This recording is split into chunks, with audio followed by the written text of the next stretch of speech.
Today we will begin with the left colic flexure.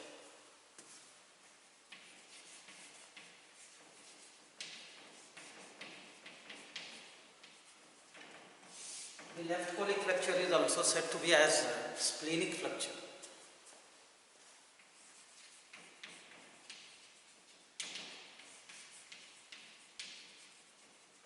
This is another name for left colic flexure. Now the question, how does you can say left colic flexure is formed? Left colic flexure is a little bit higher than the right colic flexure. This you can say left colic flexure, which is called as a splenic flexure. It is having a more acute angulation than that of the right colic flexure or the hepatic flexure. Now this left colic flexure, it is formed by the ending of the left part of the transverse colon up till the beginning of that is the descending colon. Descending colon. This you can say left colic flexure.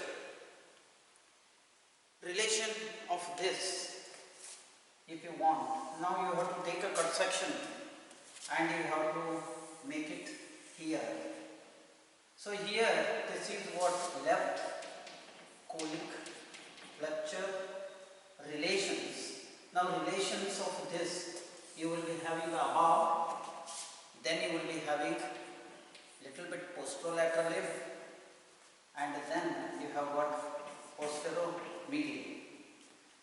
So posteromedially when you feel, you will be having little bit behind and more towards lateral. This more towards medial. Then this will be the water posterolateral. Now this is the above. I will write here above. This is posteriorly, little medially. This is posteriorly, little lateral. So these are the relations that what you have to tell. Now you will be having above, it is related to tail part of pancreas and visceral surface of spleen near the anterior end of spleen. So this will be the above relation. Now when you have got this, there will be a water, some vessels are also there. Now those are the splenic veins, splenic artery, splenic vein, which are entering and exiting from the water, that of the hilum of the spleen. Apart from that, you will be going to get, there will be a fat and the areolar tissues, and then you have got the here short gastric arteries, short gastric veins, then you have got the splenic veins, splenic group of lymph nodes, pancreatico-splenic group of lymph nodes, those which will be there, fat and the areolar tissues, which are present almost all in a one fold of a peritoneum called as gastrosplenic ligament. So that will be there in this above relation. Now you will be going to have posteriorly and medially, you will be having left kidney. Now you will be having posterolaterally, you will be having left crus of diaphragm, then kidney, left. Apart from that, there will be a one ligament. Now that ligament is called as colicophrenic ligament, which is a vertical disposition of the visceral layer of the peritoneum. So this will be the relations that what you will be having for the left colic flexure. Now after having had that, you will be going to get what is said to be as a little amount of the water, fat, areolar tissues, and then as it is a left crus of the diaphragm, part of which is completely posteriorly and towards laterally and posteriorly and towards medially also, this portion is little uncovered by the water peritoneum. Then you have got here posteriorly, there will be a water, behind and medially you have got transverse mesocolon, because transverse colon will be ending to give rise to the water left colic, so at that point. So these are the things. Now what is the main important thing that what you have to remember here? Here you have to remember in connection with the water, right, colic flexure, which you have dealt yesterday. So that will be there on this side. So this, there will be a relation of the water, there will be a one ligament which will be pulling this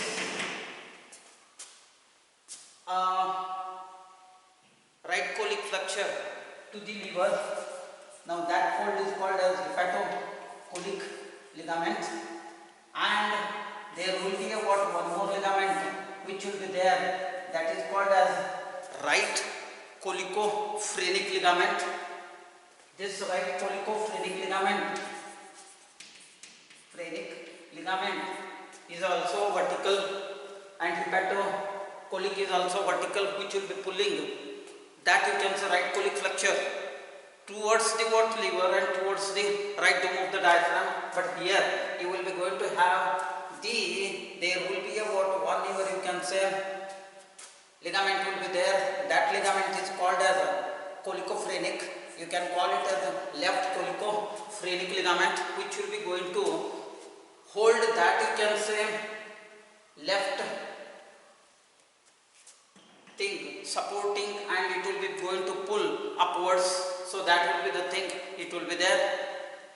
So these are the things. On the right side there will be that acute turning, then that of the water left turning of the water, left colic flexure. Left colic flexure is more angulated acute, whereas the right is not that much. So this is a difference that what you will be having for the right to the left colic flexure. Now coming to the water, that of the you can say internal of the water, that of the you can say left colic flexure is same as that of the right colic, or the what colonic internal.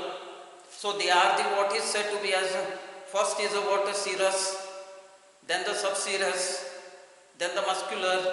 In the muscular you will be having outer longitudinal, inner circular, and then you will be going to get the water submucous and the mucosal. When you go to the mucosal, there will be a water very rarefied, or otherwise here and there the mucosal folds are there, that what you will be observing. So that will be the internal.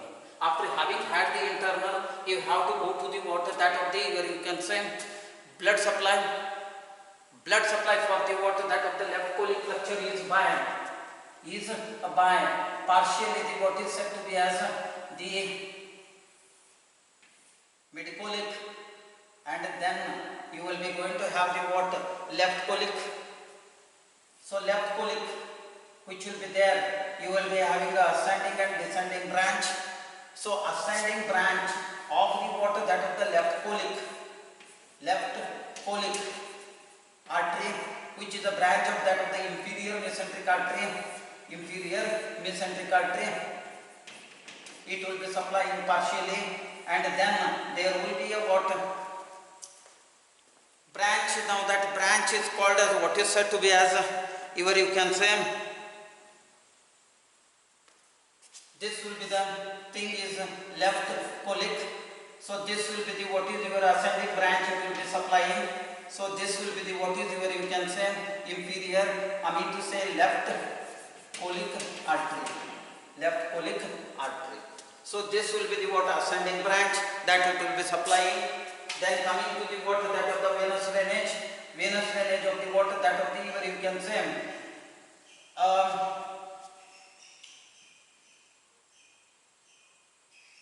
venous drainage of the water, left colic flexure is by the what, corresponding veins which will be there for this, and then it will be going to get open into the water, that of the ascending into the water, left colic into the water, that of the inferior mesenteric veins. So this is the venous drainage.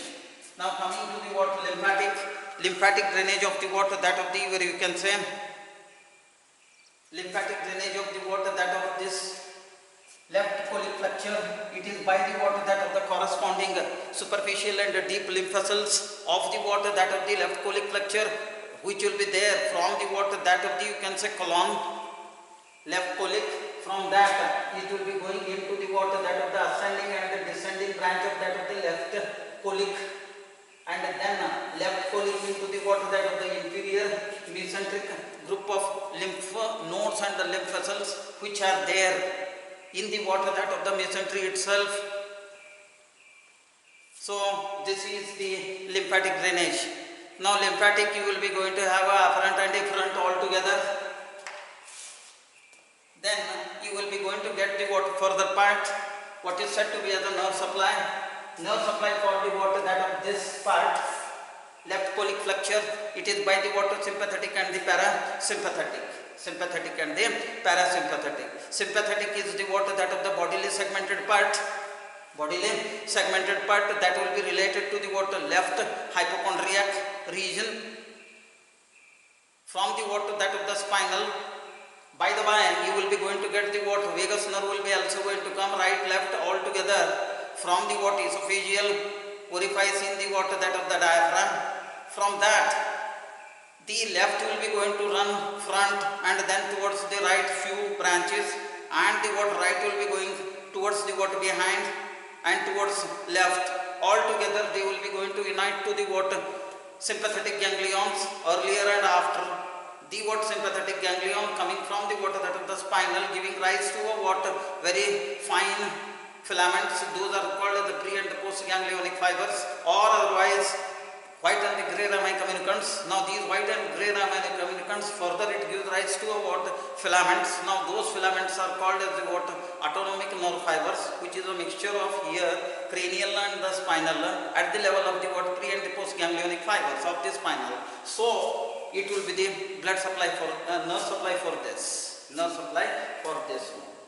This means that is the left colic flexure. So this is what the thing. Now you will be going to have the blood supply, which has been already told here. Now this is also the descending branch. This is the descending branch. Descending branch is also supplied to the water, that of the, you can say, lowermost portion of that of the left colic flexure. This thing, it is the beginning. Now this is the what, it is an ascending, by the what, ascending branch of left colic. Venous drainage is also the what, descending branch of that of the, you can say, vein, which will be collecting and then going into the left colic. Lymph vessels are also the same, afferent and efferent lymph vessels and the lymph nodes, which will be there in the water mesentery, which will be there along with the water, that of the arteries and the veins of the what, descending part in the mesentery, that will be there, and then it will be going into the mesenteric into the water. Intestinal, it goes into the water, left celiac into the what, cisterna chyli. So like that way into the lymphatic. So after having had that, you have to go to the what, embryology. The embryology of the water, that of the left colic flexure, is definitely by the water hindgut.